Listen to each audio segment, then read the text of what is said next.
Gente, é óbvio que o autismo não é leve, somente na literatura.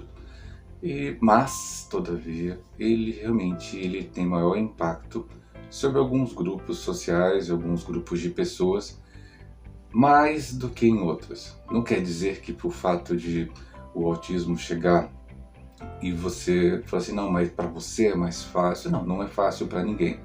Mas com certeza ele é mais complicado para alguns segmentos e ele tem forte impacto sobre a estrutura familiar quando esse segmento é afetado. Eu sou Alexandre Soledade, esse é o canal do Mundo Autista.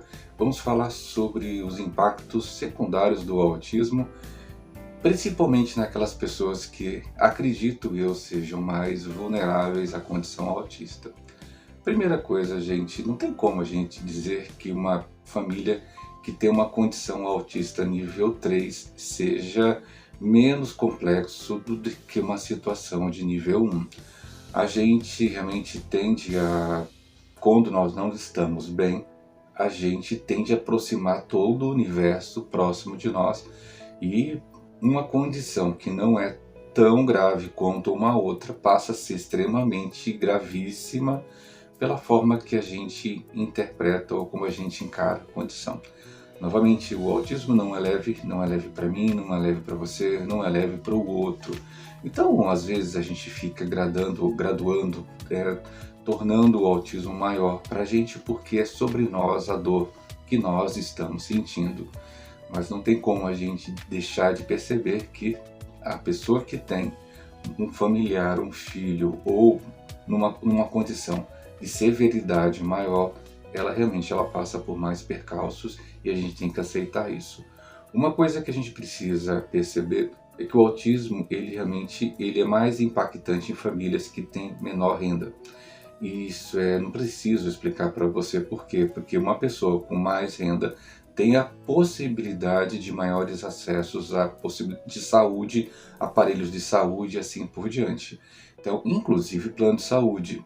Quando o autismo chega numa família de baixa renda, ela depende unicamente do SUS, por exemplo, e no SUS não tem atendimento adequado. São raros os casos em que a gente tem o atendimento adequado no SUS. A pessoa que tem uma renda melhor, com certeza, ela tem mais acesso a profissionais, a terapias, tratamentos e também a possibilidade do enfrentamento mediante a informação que recebe. Uma pessoa que tem mais renda, normalmente ela tem mais acesso à informação. Normalmente, às vezes, a informação que recebe acaba também prejudicando a pessoa que tem uma alta renda, porque acredita que a solução está em levar seu filho unicamente para a clínica, porque a forma de viver dessa pessoa não pode ser muitas vezes mexida, porque eu trabalho o dia inteiro, tenho um comportamento em que não tenho como ficar em casa para tomar conta dos meus filhos, e mais tenho condição financeira que outros tomem. E isso já torna a sua situação muito mais tranquila, não fácil, do que a pessoa que tem que abandonar o emprego para tomar conta do filho. Isso de cara. Mas tem uma situação em particular que eu gostaria de conversar com você. Quando o autismo vem numa família com o primeiro filho ou primeira filha sendo autista, ele não tem outros filhos, o primeiro filho é autista. A gente fala normalmente que quando você tem vários filhos, o filho que vai chegando por último, ele já não tem os nossos medos e receios. Se a criança engasga, a gente sabe como solucionar a situação. Se a criança tem febre, a gente não sai correndo de imediato para o posto de saúde. A gente já consegue administrar o processo febril assim por diante. Então, o primeiro filho, quando a gente não sabe absolutamente nada sobre maternidade, sobre paternidade, ele é o teste. É o tester, aquele vidro de perfume que você vai na loja e está lá para ser testado. E realmente, nossos testes de paternidade e maternidade acontecem com o primeiro filho. Por isso que a gente fala que a gente estraga o último. Mas quando o primeiro filho vem na condição autista, aí nós temos um grande problema. Você não sabe como é que lida com a maternidade, com a paternidade. E a novidade do autismo acaba fazendo com que você possa levar o seu filho, a sua filha, a uma condição de último filho. Ou seja, a condição de um filho paparicado demais. Ah, mas Alexandre, mas o meu filho é autista. Toda vez que eu escuto isso, gente, de uma família, eu pergunto, você tem quantos filhos? Às vezes essa pessoa só tem um filho. Essa pessoa às vezes tem 16 anos e é o primeiro filho dele ou dela. O casal passa por uma situação, quando o nascimento de um filho típico, muitas vezes o centro de gravidade daquela família é deslocado para a criança. Isso é natural de acontecer. Mas quando a criança tem alguma condição diferenciada que necessita mais atenção do que um filho típico, esse deslocamento da atenção às vezes vai e não volta. E aí pais que porventura não sabem esperar sem maturidade, quando eu falo pais e mães, que não sabem administrar essa situação do deslocamento do centro de atenção, acaba naufragando o relacionamento. Vários relacionamentos naufragam não por causa da condição autista, mas porque os pais não souberam dosar esse deslocamento do centro de atenção, ou porque o esposo não esperou, não quis esperar, ou não entendeu, ou não tem maturidade para entender que nesse momento a esposa dedica mais tempo, normalmente ela dedica, porque tem o lance da amamentação e outras situações, ele desloca esse centro de atenção, mas também muitas esposas não sabem deslocar também um pouco da atenção para esse companheiro que sente a sua falta. Não existe culpado, de repente, de um relacionamento ter naufragado dentro de uma condição especial, mas é muito mais comum acontecer quando existe uma criança que precisa de mais atenção. E se essa criança é a primeira, realmente aí a gente percebe, porque tudo o que acontece com essa criança parece tomar proporções muito maiores do que são ou que precisam. Esses dias me perguntaram, né, meu filho está com sinais de chikungunya, eu preciso levar ele no neurologista, eu preciso levar ele no ortopedista. Por quê? Então aqui em Mato Grosso está tendo um surto muito forte de chikungunya, de dengue, é a época que acontece bastante disso. Então qual a condução que você tem que ter quando seu filho tem sinais e sintomas como febre, diarreia, assim por diante, vômito? Levar ao PA, levar ao pronto atendimento. Precisa levar no ortopedista, precisa levar em um especialista. Por que está acontecendo isso? Porque o filho é autista. Porque eu preciso, porque meu filho é autista. Aí a gente de novo vai falar, novamente, quando o primeiro filho é autista, a gente não sabe o que fazer e a gente recheia essa criança de excessos. E isso vai ter outros impactos. Por exemplo, uma criança autista nível 1. Ela basicamente, ao chegar na escola, na creche, ela vai explorar o mundo.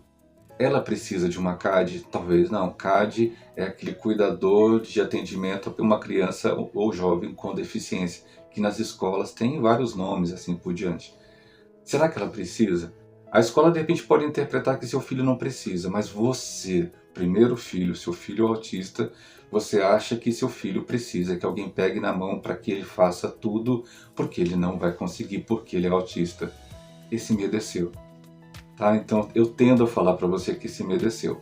Às vezes essa criança não vai precisar. Ah, mas se meu filho fugir da escola, tem muitas notícias, sim, lembra que eu falei? Às vezes esse excesso de informação acaba levando muitos pais a ter um medo muito maior do que o necessário. E aí, quando você percebe, onde que está o problema da condição autista? Primeiro, na desinformação. Né? Não é o autismo o problema, primeiro é a desinformação. Outra, a condição que o autismo chega na casa dessa pessoa. Se a pessoa tem uma condição financeira ou uma condição de estudo maior, é muito mais fácil lidar com o autismo do que se de repente você não tem essa condição privilegiada. E quando eu falo privilegiado, não estou dizendo que você não tem, porque você tem culpa de ter privilégios. Não, não é isso. Mas é importante dizer que você tendo muita informação, tendo condição financeira, você tendo acesso, não necessariamente você pode transformar o seu filho numa peça de cristal. E isso geralmente não acontece com crianças que são de condições financeiras que têm maior déficit. Por quê? Porque a gente começa a achar que tudo é culpa do autismo. Essa transferência, né, de culpa para o autismo pode dar um problema muito sério em que você não vai conseguir administrar a condição autista e aí você vai somente somando letrinhas ao seu filho. E aí nós temos um TDAH, um TOD e assim outras tantas. Essas condições de fato existem, mas boa parte delas tem a ver com o comportamento, como eu estou desenvolvendo, aplicando o comportamento, os nãos para esse filho. E se esse filho realmente ele é paparicado, o autismo fez ele ser paparicado demais, a gente pode ter um problema sério. A gente precisa pensar o autismo. O autismo não é um bicho de sete cabeças, ele é sim difícil em condições onde não tem acesso à informação, assim por diante, onde a severidade dele é maior. Mas quando a criança é nível 1 e ela não tem outras situações de comorbidade, os pais conseguem fazer um manejo melhor, aprendendo a fazer o planejamento de trabalho, saber que tem que dizer não, ocupar mais o tempo. Mas como é que faz isso? Treinamento parental. Se você não teve treinamento parental com seus pais, com os avós, assim por diante, tem muito curso por aí na internet que ajuda você a principalmente dizer não para o seu filho. Aí, principalmente, não acreditar o autismo, tudo o que acontece com ele.